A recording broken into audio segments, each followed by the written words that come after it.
Buenas tardes. Vamos a continuar con el estudio de diagnóstico diferencial de las maloclusiones en sentido transversal. Si ustedes recuerdan, ya estudiamos las alteraciones en sentido anteroposterior o sagital. Para eso vamos a recordar cómo es normalmente el maxilar superior con respecto al maxilar inferior. El maxilar superior engloba al maxilar inferior y sus elementos dentarios. Una mordida cruzada es cuando las cúspides vestibulares de uno o más dientes superiores pueden estar dirigidas hacia el lingual o contactar totalmente en vestibular de los dientes inferiores. Y una mordida cruzada unilateral es cuando se presenta de un solo lado. Sin embargo, cuando nosotros tratamos de llevar la mandíbula a relación céntrica, se observa que es bilateral. O sea que es una maniobra clínica que tenemos que realizar para lograr un correcto diagnóstico.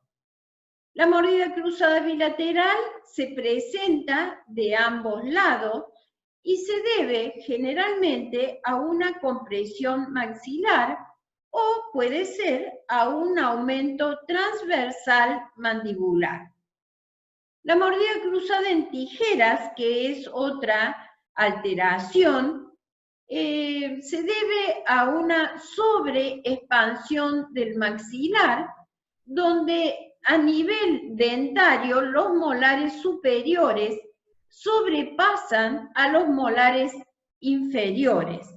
Fíjense ustedes, esta cúspide, ¿no es cierto?, la cúspide fundamental del molar, del primer molar superior, va a contactar con la cúspide fundamental del molar inferior en su vertiente vestibular. Bien. Normalmente existe una expansión natural de los maxilares que permite el crecimiento en sentido transversal. Y el primer mecanismo que estudiamos, si ustedes recuerdan, en crecimiento y desarrollo, es el cambio remodelativo debido al crecimiento aposicional en forma de V.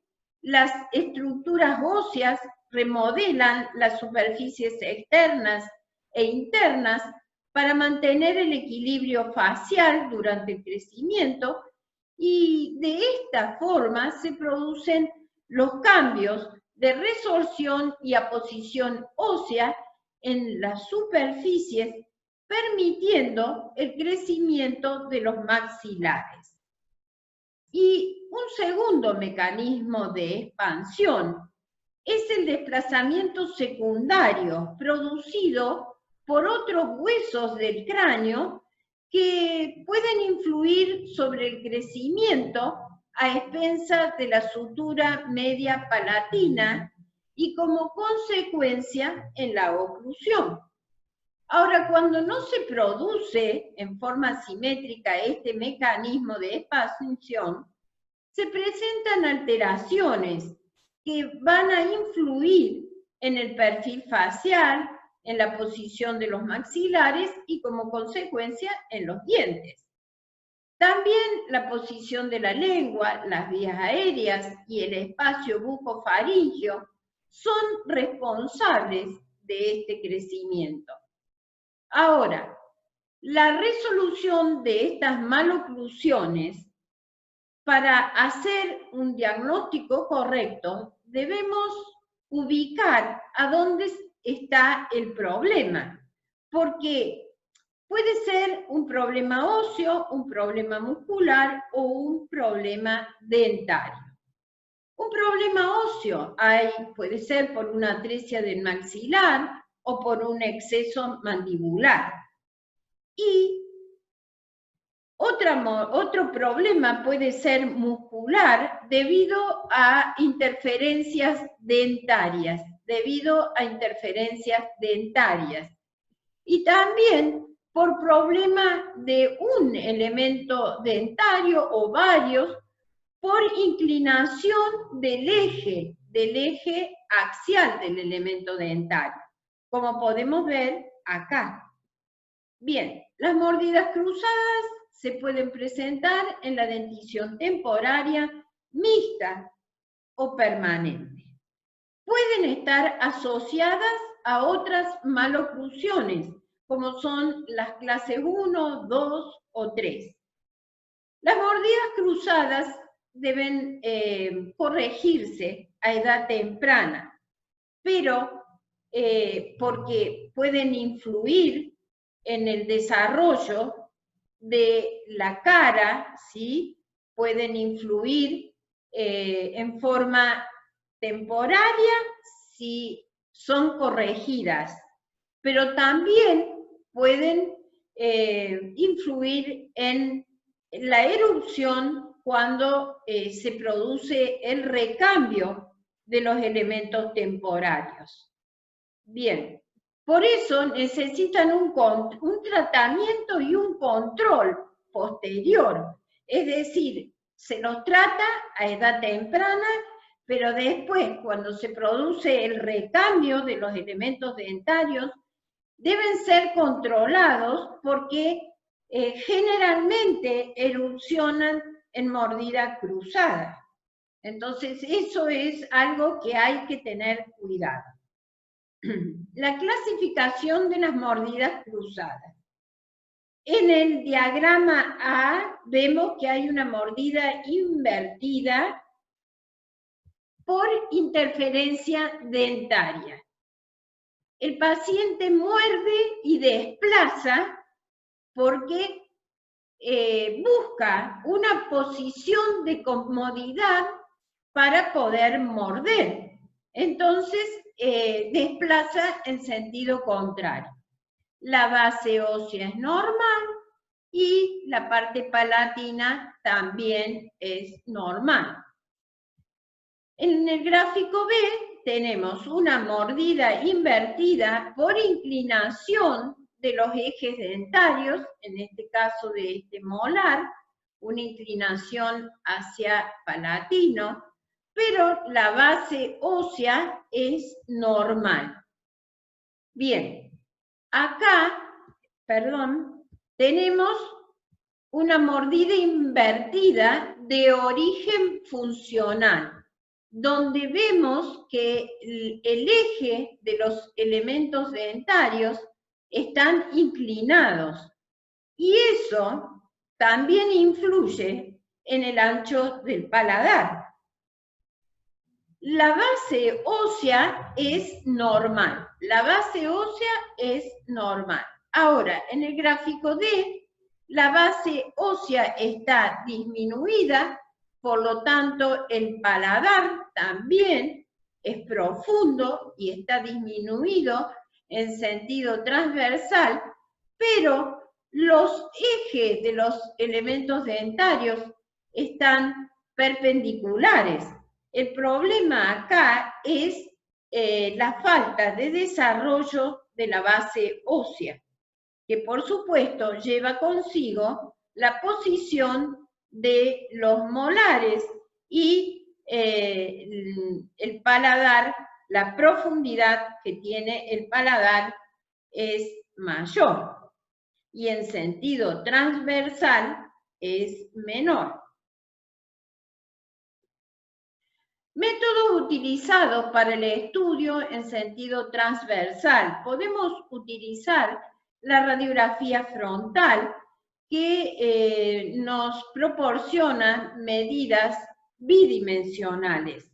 También con BIM, que nos permite obtener medidas tridimensionales, la tomografía axial computada, que también nos da una muy buena referencia, las fotografías y los modelos que nos permiten medir directamente el ancho o del paladar o ver las alteraciones que se puedan encontrar. La disyunción de la sutura media palatina es un método utilizado fundamentalmente para corregir las mordidas cruzadas óseas.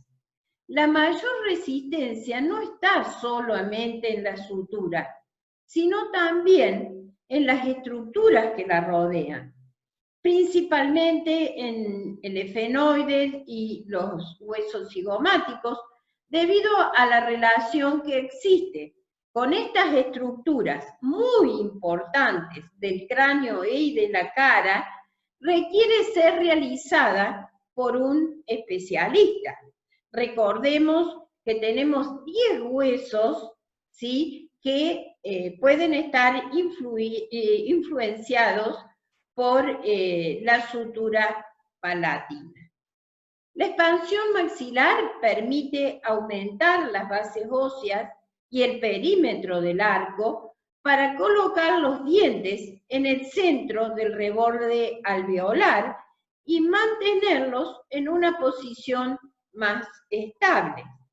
Y se puede lograr con aparatos funcionales o con aparatos fijos, que pueden actuar en forma rápida o lenta según la edad, siendo indispensable los estudios para realizar un correcto diagnóstico.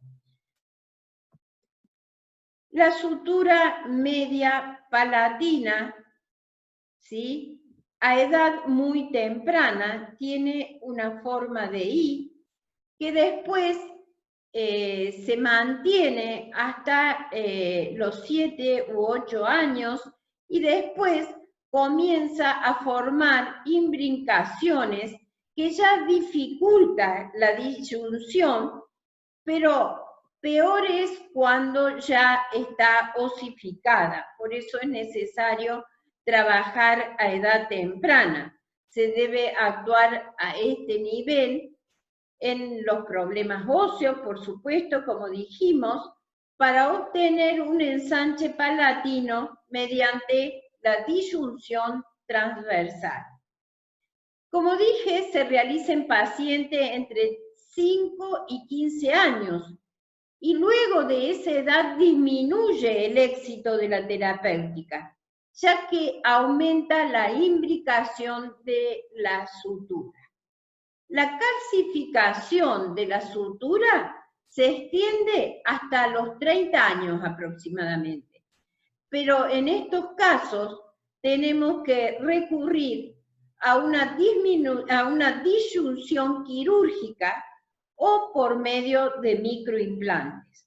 O sea que hay una complicación en cuanto a poder disyuntar y poder lograr una amplitud a nivel palatino.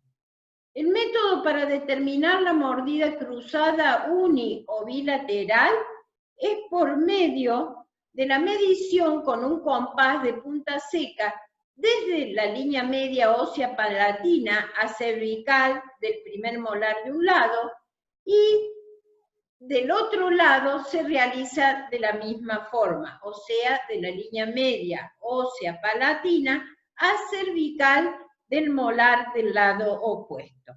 Se comparan las medidas y se determina si existe simetría o asimetría. Bien, la línea media ósea que debemos trazar va desde la segunda arruga palatina, hasta la separación del paladar duro con el paladar blando. Podemos utilizar estas reglas milimetradas, que son las que nos permiten medir exactamente cuál es el ancho, en sentido transversal, por supuesto, del paladar, haciendo coincidir la línea media, ¿sí?, con la sutura media palatina.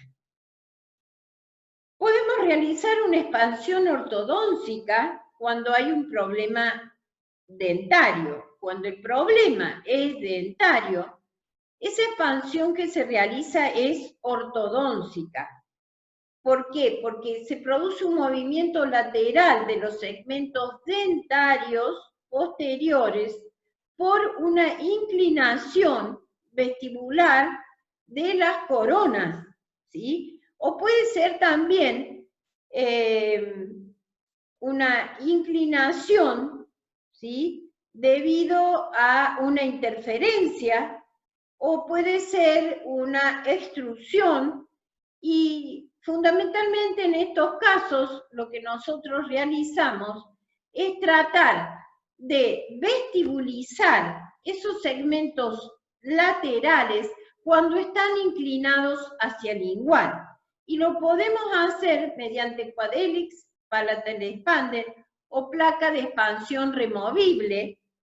Aparte, existen otros métodos también que se pueden utilizar.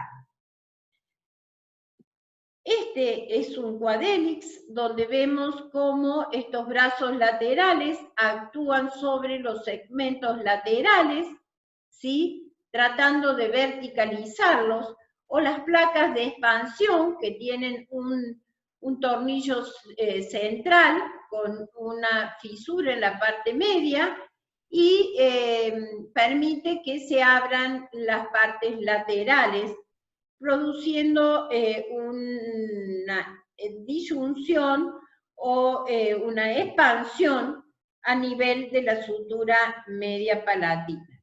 Y esas son aparatos utilizados más en los niños de menor edad. También podemos hacer una disyunción transversal por problema óseo. Cuando existe un problema óseo, tenemos que tratar de realizar una expansión ortopédica, que lo hacemos por medio del expansor tipo Haas, que en este momento es el que más se utiliza. También puede ser con Hyrax, que ese ya prácticamente está en desuso, como ya les voy a mostrar, y un expansor de adhesión directa. Consiste el método en separar los dos segmentos que forman el maxilar superior por medio de fuerzas, permitiendo la neoformación ósea entre los bordes de la separación, siendo una terapéutica modeladora de la sutura media palatina y del tercio medio de la cara. Y acá tenemos el disyuntor tipo Hyrax, que fue el primero que se presentó, pero lleva bandas que ya no utilizamos este sistema, y un tornillo central. Se modificó y ahora se utiliza el disyuntor tipo Haas, que no actúa individualmente como lo realizaban estos, sino que actúa más sobre la parte palatina, produciéndose la apertura de la sutura media palatina, como se muestra acá, que a medida que va actuando se va formando este diastema que en algunos casos se observa y en otros no, por el tejido que lo une. Pero un signo muy específico es en esta disyunción, en este tipo de disyunción, que aparezca este diastema. Vista frontal de las dimensiones transpalatinas en la región molar. ¿Cuándo dejamos de activar el tornillo central para realizar la disyunción? Cuando contactan las cúspides fundamentales, ya se consideran que no se puede seguir ampliando o activando el tornillo central. Y ahí entonces lo que se realiza es fijar ese tornillo durante 3 meses, o sea que ya no se activa más. ¿Por qué? Porque ya se logró la expansión palatina y los molares inferiores que estaban inclinados por la compresión que existía, se verticalizan tratando de alcanzar una posición normal con los molares superiores.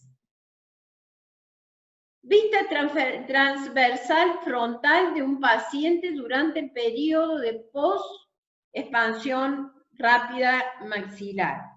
Durante este periodo, la dentición inferior, como dijimos antes, se verticaliza y se fija el tornillo central durante 3 meses, 3 o 4 meses. Entonces, ¿qué va a pasar acá? Se produce un movimiento sagital hacia adelante de la mandíbula, fundamentalmente en las clases 2, debido a que la mandíbula autorrota, o sea, al tener el maxilar más ensanchado, se aumenta el continente, la mandíbula autorrota, porque ya no está limitada por la compresión del maxilar superior. Bien, y también se produce un descenso del paladar y se amplía la parte superior de esa forma, que es lo que generalmente los otorrinos solicitan para que se pueda ampliar la parte de las fosas nasales para que permita un mejor paso del aire. Después de esos 3 meses de fijación del tornillo, se retira la aparatología y se coloca una placa, ¿sí?, removible por 4 meses. ¿Para qué? Para mantener lo que hemos realizado, para permitir que se neoforme y se forme hueso, un hueso más estable. Bien. Cuando existen problemas dentarios, también se muestran problemas a nivel de las facies. Esta niñita, la mamá consulta porque ella veía que tenía la boca torcida y era porque había una interferencia producida por caninos impelentes. Esto tiene también que ser diagnosticado a edad temprana y corregido. Bien, los problemas musculares que también se manifiestan por las mordidas cruzadas, produciendo asimetrías faciales. Por eso las mordidas cruzadas deben ser detectadas y corregidas a edad temprana para permitir un crecimiento simétrico de las fascias, fundamentalmente, y por supuesto de los tejidos que constituyen la parte facial.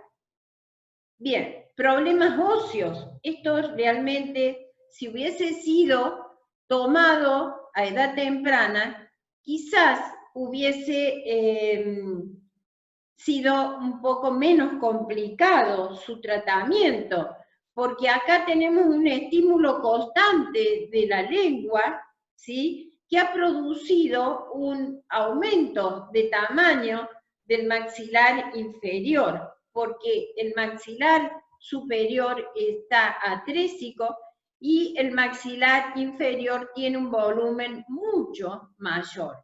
Mediante los estudios cefalométricos podemos determinar, a ver qué pasó, si realmente tiene una disminución del maxilar superior y si con disyunción y aparatología fija se puede resolver o tiene que ir a una cirugía. Cosas que realmente nos damos cuenta cómo se complica un tratamiento de ortodoncia cuando no es tomado a tiempo. Fíjense el lateromentonismo que presenta este paciente. También van asociadas las mordidas cruzadas con rotaciones de la columna, por eso es tan importante, ¿no es cierto?, tomar la fotografía incluyendo parte del torso para que nosotros podamos saber, poder diagnosticar para corregir esa rotación. El ejercicio más adecuado para estos problemas es la natación. Y nosotros tenemos que aconsejar a los padres que deben consultar a un traumatólogo y sus niños necesitan ejercicios y la natación es uno de los deportes más aconsejados. También maniobras, diríamos, posturales, porque realmente esta niñita tenía la costumbre de estudiar, de estar en el colegio con esta posición y también manifestaba una asimetría que es cuando su mamá consulta por este tema. El doctor Matt Harris hizo un estudio donde hace referencia a las posiciones de dormir, que como se mantiene esa posición durante muchas horas, también influyen en estas asimetrías. También, por supuesto, problemas de síndromes que también traen sus consecuencias. Las maloclusiones, para concluir, podemos decir que deben ser corregidas tempranamente, ya que interfieren en el crecimiento y desarrollo normal de los maxilares y del tercio inferior de la cara. Los aparatos que mostré van a ser estudiados en el trabajo práctico que corresponde a aparatología. Se va a estudiar las distintas partes de los aparatos y su función y cómo se pueden activar. Bueno, muchísimas gracias.